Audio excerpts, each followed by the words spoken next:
but the simultaneous combination of a weaker dollar and higher yields suggests that maybe the rest of the world is just kind of moving away from US capital markets. In other words, the demand for US assets as a result of this unpredictability is declining.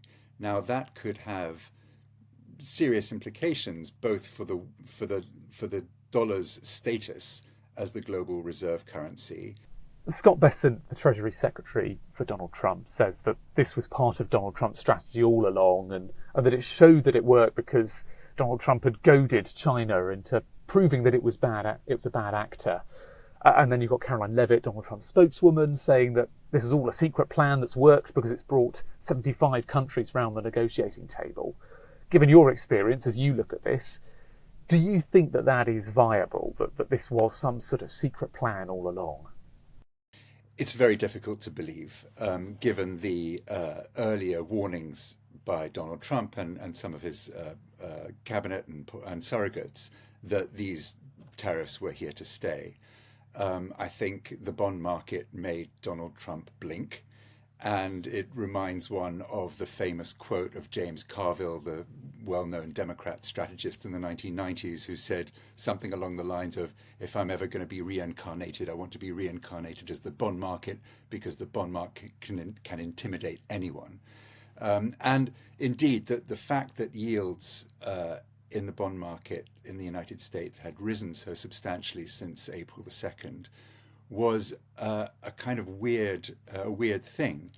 The market had started to price additional rate cuts by the Fed.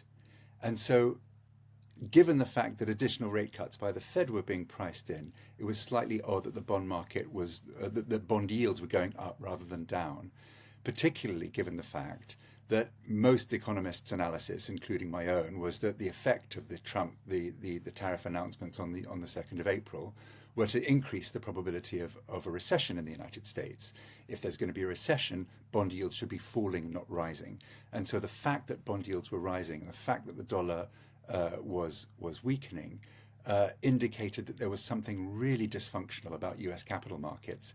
And that dysfunctionality, I suspect, was what allowed people around Trump to convince him that he had gone too far and that he needed to kind of readjust his policies. Let's take sort of both parts of the coin, the two flip sides of Trump's announcement yesterday. So he's reduced tariffs on a whole raft of countries, but has increased them on China. Just focusing on China first. Beijing says it wants to meet Trump halfway on trade. How genuine do you think that statement is from Beijing?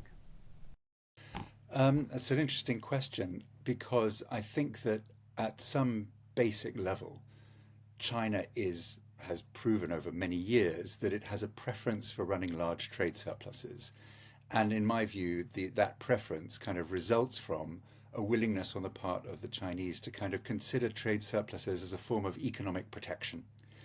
Indeed, you can argue that one of the things that characterizes Trump's policies is that he would like the United States economy to look a bit more like the Chinese economy. China has a trade surplus and wants to keep it. The United States has a trade deficit, and Trump wants to turn that into a trade surplus. There's a kind of mercantilism, a mercantilist instinct, both in Washington and Beijing. I suspect that China would be willing to reach some kind of negotiated agreement, but right now the collapse of trust between Washington and Beijing is so intense, it's going to be very difficult to reach that stage.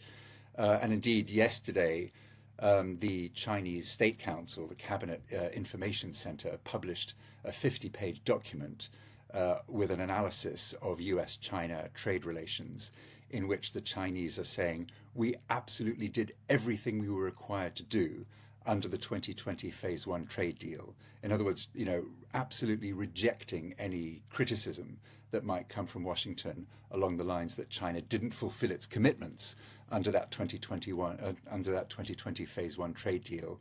And so, yes, the level of trust between the two capitals is extremely low.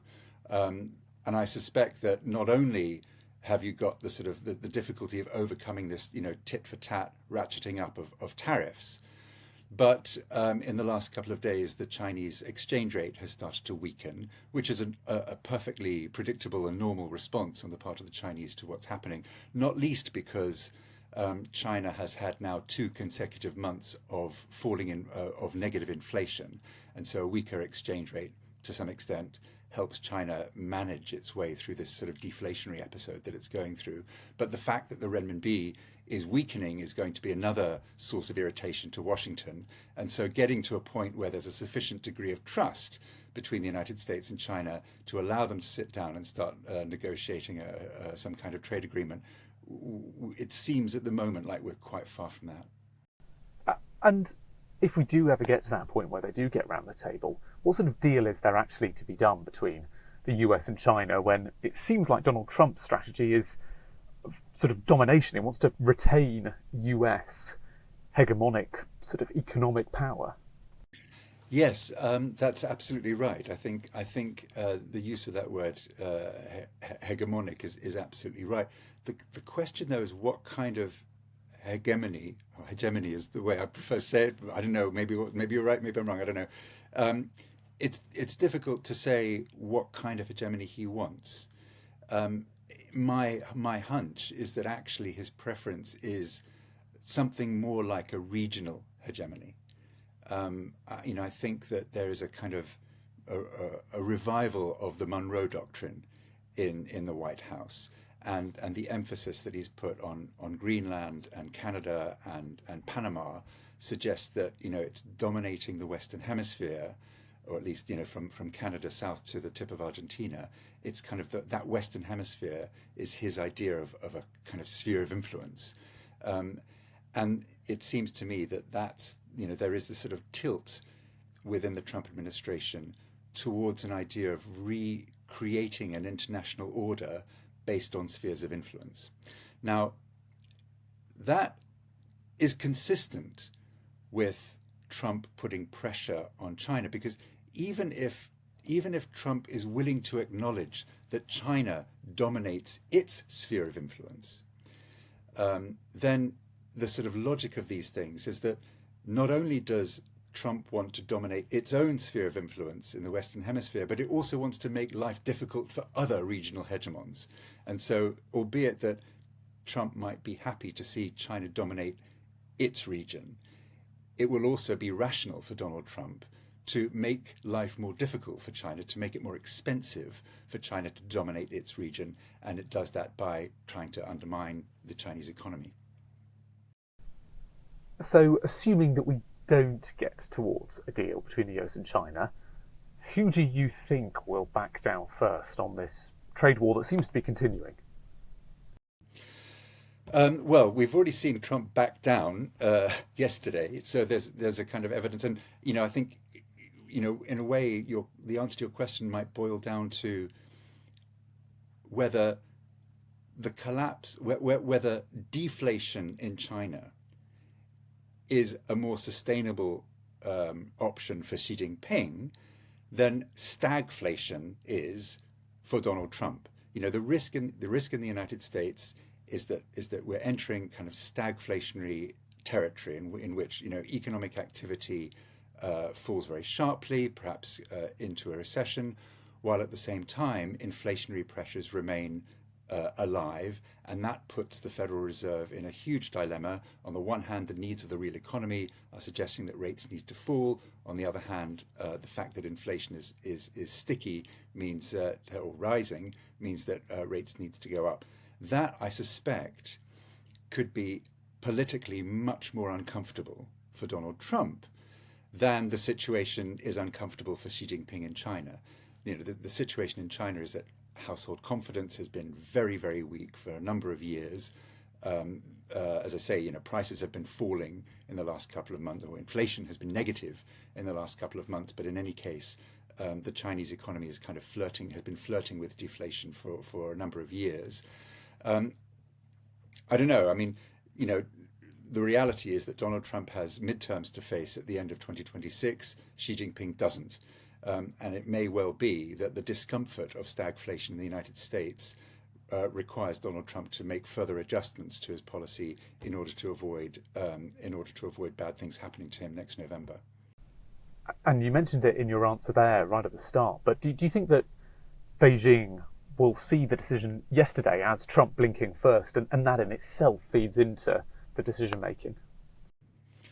Yes, it's quite possible. But, Chinese politics, although Chinese politics are a black box, Chinese politics, it's not that Chinese politics don't exist. There's certainly opposition to Xi Jinping. We don't. It's not easy to describe what that opposition looks like or sounds like because it takes place behind closed doors. But I suspect that there is a sense of, if you like, kind of national resilience in China at the moment, because many Chinese people really do feel like they're under some kind of assault from Washington, and there may be more sources of national unity in China right now than there are in the United States. Just a final question on China. If neither side does back down, no one blinks, what happens next, do you think? Well, global trade growth is set to weaken very sharply. I mean, remember, there's still the 10% tariffs, the sort of baseline tariffs on the US's trading partners. In addition to that, there's the 25% tariffs on steel, aluminium, and cars. And it's quite possible that in the next, few days or weeks, Trump might announce further sectoral tariffs on pharmaceuticals, on semiconductors, on lumber, on copper, things that have been discussed in the past. The trade environment right now is very, very bleak. And if trade gets squeezed, as seems very likely, given the fact that we live in a very globally integrated economy, as trade gets squeezed, global growth will get squeezed too. That's quite a neat segue into the next question. 10% tariffs still apply for most other countries around the world, even if for some, like in Southeast Asia, that's dramatically less than what they were facing this time last week. If you'd said, though, 3 months ago, before Donald Trump became president, that, we're going to have 10% tariffs by the next financial year on the rest of the world, I suspect a lot of economists and political leaders around the world would say, that's pretty disastrous. Now people are delighted by the fact it's only 10%. And we've got, at least in Britain, say, politicians saying, oh, well, we're quite pleased that we're only on 10%. Has Trump sort of managed to normalise what otherwise would have been seen as disastrous trade policy? And if so, what are the consequences of that new world that he's created, expectation management-wise? I mean, I think you're quite right. There's a kind of sigh of relief now because the sort of most dramatic aspects of Trump's tariff policy have been, postponed for 90 days.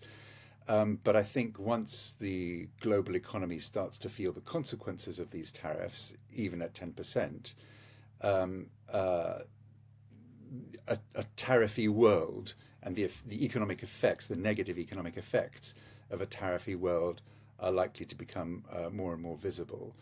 And one of the things that I think will happen is to kind of further, tilt the United States economy towards some kind of autarky.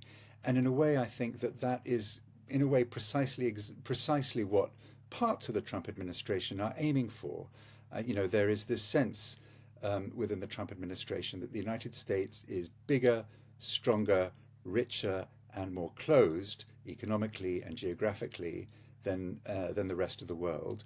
And so the rest of the world can go its own sweet way, and the United States, surrounded by the region that it has hegemonic power over, will be doing okay.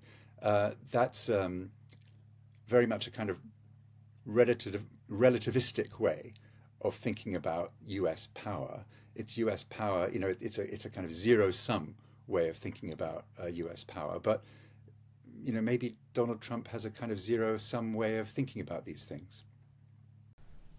And the governor of Sweden's central bank has said that just because Donald Trump has reversed some of his policies last night doesn't mean that the damage to the global economy is reversed, because he says that investors are still afraid of what he calls the extreme unpredictability of Trump's trade policies.